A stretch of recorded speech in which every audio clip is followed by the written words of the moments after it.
Subscribe कीजिए आपके अपने YouTube channel education for CBSE को और बेल आइकन को दबाइए ऐसे ही वीडियोस देखने के लिए। तो आ गए हैं आप तो प्यारे बच्चों, आज की इस वीडियो में हम लोग बात करने वाले क्लास 7th साइंस का चैप्टर नंबर 4 जिसका नाम है हीट। देखिए प्यारे बच्चों, बहुत इंपॉर्टेंट चैप्टर है ये। जो चैप्टर है प्यारे बच्चों, ये आपके हायर क्लासेस में बहुत काम आने वाला है। देखिए हीट क्या होती है प्यारे बच्चों? हीट एक एनर्जी होती है। हीट क्या होती है? हीट एक एनर्जी होती है जो प्यारे बच्चों क्या करती है, हमारे आसपास अवेलेबल है। अब आप लोग सोचेंगे कि हमारे रूम में भी हीट अवेलेबल है। जी हाँ प्यारे बच्चों, आप लोग के रूम में भी हीट बहुत अच्छे तरीके से अवेलेबल है। और तो और प्यारे बच्चों, आप लोग मान लीजिए कि, रुकिए एक मिनट, मान लीजिए कि आप लोग, जब आप लोगों को बुखार आता है तो आप लोग की शरीर गर्म हो जाती है। ऐसा क्यों? तो प्यारे बच्चों, ऐसा हीट की वजह से ही होता है। और तो और प्यारे बच्चों, हीट की वजह से हमारा खाना पकता है, हीट की वजह से हम बहुत सारे काम करते हैं, हीट की वजह से इंजन भी बहुत सारे चलते हैं, और इसी के साथ साथ हीट की वजह से हम लोग हीटर को भी यूज करते हैं। तो प्यारे बच्चों, जो हीट होती है वो हमारे लिए बहुत इंपॉर्टेंट है, और इसका हम अलग अलग जगह अलग अलग तरीके से बहुत ज़्यादा वैरायटी में यूज करते हैं। तो इसीलिए हीट हमारे लिए बहुत इंपॉर्टेंट है। अब प्यारे बच्चों बात करेंगे हीट एंड कोल्ड की। देखिए प्यारे बच्चों, यदि कभी भी आपकी कोई भी चीज़ यदि आपको गर्म लग रही है तो इसका मतलब क्या?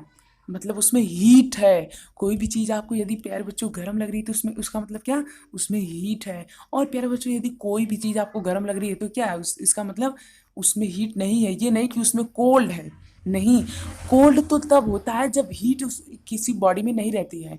नहीं समझ में आया? मान लीजिए कि इस बॉडी में हीट है, मतलब इस बॉडी में हीट है। मान लीजिए रेड कलर का जो सब्सटेंस मैंने यहाँ गोला गोला बनाया है वो हीट है, तो इस बॉडी में हीट है यानी ये बॉडी गर्म होगी। इस बॉडी में नहीं है तब ये ठंडी हुई ना। तो इसीलिए प्यारे बच्चों, हीट एनर्जी यदि किसी के पास रहती है तो गर्म होता है, यदि किसी के पास नहीं रहती हो तो कैसा होता है? ठंडा होता है। अब मान लीजिए कि ये है एक चम्मच, मान लीजिए ये है यस और ये है दूसरा यस, ठीक। अब मान लीजिए इसके पास है हीट, इसके पास हीट नहीं है, तो बताइए प्यारे बच्चों ठंडा कौन होगा? ये वाला। क्यों? क्योंकि इसके पास हीट नहीं है। तो समझ में आया? तो यही होता है हमारे डे टू डे लाइफ में, हीट और कोल्ड। अब प्यारे बच्चों आते हैं आपकी एक्टिविटी पे। देखिए प्यारे बच्चों, यहाँ पे दिखाया गया है कि अब मान लीजिए कि आपका एक हाथ जब आप पानी में डालते हैं तो आपको कैसा महसूस होता है? ठंडा। एक हाथ आप अपना पानी में डालते हैं, दूसरा हाथ तो आप लोगों को मान लीजिए गर्म महसूस होता है। तो बताइए वो कौन सा हाथ है जो गर्म है? तो प्यारे बच्चों, गरम हाथ कौन होगा? गरम हाथ वो वाला हाथ होगा जिसे पानी में डालते ही हमें क्या महसूस हो? ठंडा महसूस हो। क्या महसूस हो प्यारे बच्चों? ठंडा। क्यों? क्योंकि यदि हमारा हाथ गर्म है, अब पानी में हम डालें तो हमें ठंडा लगेगा। तो मतलब हम समझ जाएंगे कि पानी कैसा है, मतलब कि तो अब हम समझ जाएंगे कि हमारा हाथ ये वाला कैसा है? गर्म है। ठीक है, तो समझ में आया ना? यदि कोई भी डाउट हो प्यारे बच्चों, यदि कोई भी सिंगल डाउट भी हो तो कमेंट कर दीजिए, बहुत इंपॉर्टेंट चैप्टर है, ठीक है ना। अब प्यारे बच्चों, जैसा कि हम लोग जानते हैं हीट को अब हमने परिचय ले ही लिया, अब बात करते हैं टेम्परेचर की। प्यारे बच्चों, टेम्परेचर हमारे लिए बहुत इंपॉर्टेंट होता है। यदि आप लोगों को जिस प्रकार से, मान लीजिए अपने ये या नहीं, मान लीजिए ये आपका घर है, होम, ये है आपका स्कूल, आपको अपने होम से स्कूल जाना है। अब आपको यदि ये दूरी नहीं पता है तो आप लोग क्या करेंगे? मतलब थोड़ी कठिनाई तो होगी ही। तो आप लोग ये नहीं चाहते कि यार मेरे घर से स्कूल की दूरी कितनी होगी? हाँ, ये है 4 किलोमीटर और ये है 4 किलोमीटर। उसी तरह से प्यारे बच्चों, जिस जैसे आप इसे किलोमीटर में नाप रहे हैं, उसी प्रकार से हम लोग टेम्परेचर को किस में नापते हैं? या तो हम लोग डिग्री सेल्सियस में नापते हैं या तो डिग्री केल्विन में नापते हैं। किस में? केल्विन में। ये आप लोग हायर क्लास में पढ़ेंगे, आप लोगों के लिए जरूरी नहीं है, ये आप लोगों के लिए बहुत जरूरी है।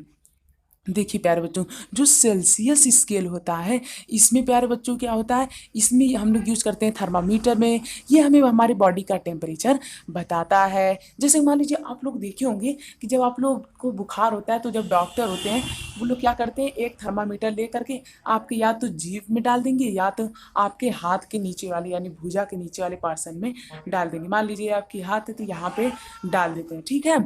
तो प्यारे बच्चों वो क्या होता है, वो थर्मामीटर होता है, वो आपके बॉडी के टेम्परेचर को बताता है कि आपके पास कितना बुखार है। तो प्यारे बच्चों इसीलिए हम लोग थर्मामीटर का यूज करते हैं। और तो और प्यारे बच्चों हमारे बॉडी का जो नॉर्मल टेम्परेचर वो कितना है, 37 डिग्री सेल्सियस। तभी ना लोग कहते हैं और ये 60 डिग्री का बुखार है और ये 70 डिग्री का बुखार है।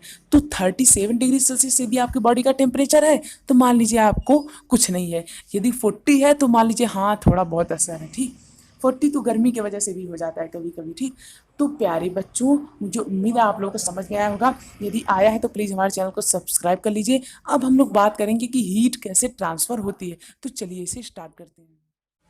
तो प्यारे बच्चों अब हम लोग क्या बात करने वाले हैं, अब हम लोग बात करने वाले हैं ट्रांसफ़र ऑफ हीट। देखिए प्यारे बच्चों हीट कैसे ट्रांसफ़र होती है। अब मान लीजिए एक बहुत साधारण सा एग्जांपल, मान लीजिए प्यारे बच्चों ये है पर्सन ए और कोई प्लेस ए है, ठीक। और ये मान लीजिए यहाँ पे प्लेस बी है, ठीक। ये है प्लेस ए, ये है प्लेस बी। अब मुझे मान लीजिए 3 आदमी हैं।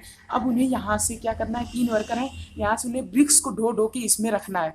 तो लोग कैसे रख सकते हैं, या तो सिंगल सिंगल आदमी, रुकिए दूसरा भी आदमी बना, या तो एक एक आदमी क्या करे, जहाँ ईंटा उठा के यहाँ पे रख दें, फिर जहाँ ईंट उठा के यहाँ पे रख दें, फिर जहाँ ईंट उठा के यहाँ पे रख दें। और क्या कर सकते हैं, और ये भी कर सकते हैं कि एक आदमी यहाँ पे लाइन लाइन से लोग क्या हो जाए, खड़े हो जाएं, ठीक। ये एक हाथ में ईंट लिया, फिर इसे दिया, फिर इसे दिया, फिर इसे दिया, फिर इसे, ठीक। तो हम लोग 2 तरीके से ट्रांसफ़र कर सकते हैं ईंट को। उसी प्रकार से प्यारे बच्चों जिस प्रकार से हम लोग ईंट को 2 तरीके से ट्रांसफ़र कर सकते हैं, हम लोग हीट को भी 2 तरीके से ट्रांसफ़र कर सकते हैं। जिसमें से प्यारे बच्चों पहला तरीका वो वाला आ जाता है जिसमें मान लीजिए कि हीट खुद जल कर जाती है। जैसे कि मान लीजिए कि क्या हुआ, एक आदमी है, ठीक। अब ये क्या कर रहा है, यहाँ पे इसे ईंट को इकट्ठा करना है, यानी कि ब्रिक्स को यार। तो ब्रिक्स को ये लिया, फिर लेके लेके लेके गया यहाँ पे रख दिया। या तो ये ऐसा कर सकता है, या तो अपने दोस्तों को बुला के क्या कर सकता है, ऐसे लाइन में खड़ा हो सकता है और फिर इस हाथ से ईंट इस हाथ में दिया, फिर इसके हाथ में दिया, ये इसके हाथ में दिया, ये इसके हाथ में दिया। नहीं समझ में आया। मान लीजिए कि आप लोग क्लासरूम में बैठे हैं, ठीक। अब यहाँ पे आपका पहला स्टूडेंट बैठा है, यहाँ पे आपका बैठा है लास्ट स्टूडेंट, ठीक। अब इसे एक पेंसिल देनी है इस वाले को, तो ये कैसे देगा, कहेगा भाई थोड़ा उसे पास कर दो, भाई थोड़ा उसे पास कर दो, भाई थोड़ा उसे पास कर दो, तभी यहाँ तक आ जाएगी। या तो कैसे आ सकती है, डायरेक्ट ऊपर से कैच करके फेंक दे, ठीक। 2 तरीके से हो सकता है। समझ में आया यार, समझ में आ रहा है ना, हाँ तो आना चाहिए। तो आ रहा है ना, मुझे तो लग रहा है कि आ रहा होगा। कोई भी डाउट हो तो कमेंट कर दीजिएगा। उसी तरह से प्यारे बच्चों हीट भी 2 तरीके से ट्रांसफ़र होती है। देखिए मान लीजिए यहाँ पे मैंने कैंडल जलाई, तो हीट यहाँ से चल के यहाँ पे आ जाए। या तो क्या हो सकता है, या तो हीट अंदर ही अंदर चल के जाए, मतलब कि ये एक बीकर ले लीजिए, ठीक। यहाँ पे मैंने भर दिया पानी, ठीक। अब यहाँ प्यारे बच्चों क्या हुआ, हीट यहाँ पे है, फिर यहाँ पे हुआ, फिर यहाँ पे। तो ये वाली या तो हो सकती है, या तो कैसी हो सकती है, इस वाले की तरफ से हो सकती है कि यहाँ पे मैं हीट कर रहा हूँ पर हीट यहाँ पे भी पहुँच जा रही है। तो इसे प्यारे बच्चों हम लोग क्या कहते हैं, इसे ही हम लोग कहते हैं ट्रांसफ़र ऑफ हीट। चलिए इसे थोड़ा और एग्जाम्पल के साथ और भी अच्छे एक्सप्लेनेशन के साथ अब हम लोग पढ़ते हैं। देखिए प्यारे बच्चों, अब यहाँ पे जो कन्वेंशन होता है वो क्या होता है, मतलब कि प्यारे बच्चों वो प्रोसेस मैंने क्या किया, मैं तो इस पोर्शन को हीट कर रहा हूँ ना, तो हीट यहाँ पे भी पहुँच जा रही है। अब कैसे पहुँच रही है वो देखिए प्यारे बच्चों, ये माना जाता है कि जो वाटर होते हैं वो छोटे छोटे मॉलिक्यूल से बने होते हैं, मतलब कि वाटर के अंदर छोटे छोटे मॉलिक्यूल पाए जाते हैं, ठीक। अब ये मॉलिक्यूल क्या कर रहे हैं, हीट एनर्जी आई, हाँ आई, इसके पास आई, इकट्ठा हुई, फिर ये इसे पास कर दिया, ये इसे पास कर दिया, ये इसे पास कर दिया। इस प्रकार से यहाँ पे हीट का क्या हुआ, ट्रांसफॉर्मेशन हुआ। यहाँ पे हीट इस तरह से ट्रांसफर हुई, ठीक है, समझ में आया। तो इस टाइप के हम लोग ट्रांसफर को क्या कहते हैं प्यारे बच्चों, इसे हम लोग कहते हैं कन्वेक्शन, ठीक है। और प्यारे बच्चों यहाँ पे कन्वेक्शन हमने पढ़ लिया, अब रेडिएशन की भी बात कर लेते हैं। रेडिएशन प्यारे बच्चों दूसरा तरीका आ सकता है कि डायरेक्ट एयर फ्लो करके चली जाती है। जैसे यहाँ पे देखिए ये कैंडल है, जल रही है। अब आप लोग प्यारे बच्चों कैंडल की मतलब कि जो जलने की क्या कहते हैं यार, हीट को जब आप लोग अपना हाथ ऐसे करेंगे तो आप कैंडल की गर्मी को महसूस कर सकेंगे ना।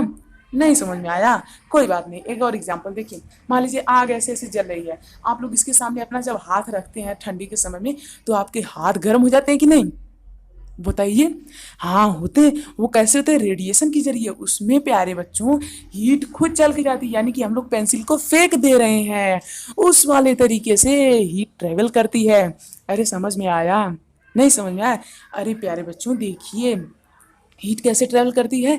हीट कई तरीकों से ट्रैवल करती है। जैसे कि पेंसिल को हमने क्या किया था, एक बॉय ने दूसरे बॉय के पास फेंक दिया था, उसी प्रकार से मान लीजिए हीट भी यहाँ से आपके हाथ तक फेंक के चली आ रही है। तो इस प्रकार के ट्रांसफर को हम लोग क्या कहते हैं, रेडिएशन कहते हैं। और ये वाला जिसमें हम लोग लाइन लाइन से पास करते हैं उसे क्या कहते हैं, इसे हम लोग कहते हैं कन्वेक्शन। समझ में आया? अब प्यारे बच्चों हम लोग बात करते हैं लैंड ब्रिज और सी ब्रिज की। तो चलिए इसे स्टार्ट करते हैं। प्यारे बच्चों बहुत मेहनत लगी वीडियो बनाने में, प्लीज़ चैनल को सब्सक्राइब कर लीजिएगा, ठीक है? तो मुझे उम्मीद अब तक आप लोग कर ली होंगी, यदि नहीं किए हैं तो प्लीज़ कर दीजिए।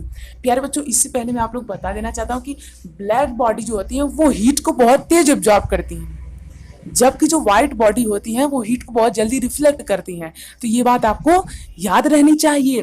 देखिए प्यारे बच्चों, लैंड ब्रिज और सी ब्रिज, देखिए दिन में क्या होता है प्यारे बच्चों, समुद्र के किनारे की जो जमीन होती है वो क्या होती है, जल्दी गर्म हो जाती है। और ये जो समुद्र होता है ये क्या होता है, देरी में गर्म होता है। और रात में क्या होता है, जमीन जो होती है वो जल्दी ठंडी भी हो जाती है, और समुद्र बहुत देरी में ठंडा होता है। तो इससे क्या हुआ, इससे यहाँ पे ब्रीज का फॉर्मेशन हो जाता है, यानी हवा का फॉर्मेशन हो जाता है। जैसे कि दिन के टाइम क्या होगा, ठंडी हवा धरती पर आएगी और गर्म हवा समुद्र में जाएगी। रात के टाइम पे क्या होता है, गर्म हवा आती है और ठंडी हवा जाती है। तो ये फिनोमिनन आपको पता होना चाहिए। इसी हम लोग कहते हैं लैंड ब्रिज और क्या कहते हैं, लैंड ब्रिज और सन ब्रिज। अरे यार क्या था, लैंड ब्रिज और सी ब्रिज कहते हैं, ठीक है भूल जा रहा हूँ। तो कोई बात नहीं प्यारे बच्चों। तो देखिए मैं आपको यही बता रहा था कि ब्लैक बॉडी क्या होती है, गुड एब्जॉर्बर ऑफ हीट होती है, जबकि व्हाइट बॉडी क्या होती है, गुड रिफ्लेक्टर ऑफ हीट। तो प्यारे बच्चों ये बातें आपको पता होनी चाहिए, प्लीज़ चैनल को सब्सक्राइब कर लीजिएगा। तो बस इसी के साथ आपका चैप्टर खत्म होता है। तो मुझे उम्मीद है कि आप लोग चैनल को सब्सक्राइब कर लेंगे, यदि नहीं किया तो प्लीज़ कर दीजिए। सो थैंक यू, जय हिंद जय भारत। मिलते हैं अगले वीडियो में। चैनल पर विजिट करना बिल्कुल मत भूलिएगा, ऐसे ही वीडियोस वहाँ पे ढेर सारे अवेलेबल, तो फटाफट से जाइए और चेक कीजिए। चैनल को सब्सक्राइब प्लीज़ कर लीजिएगा।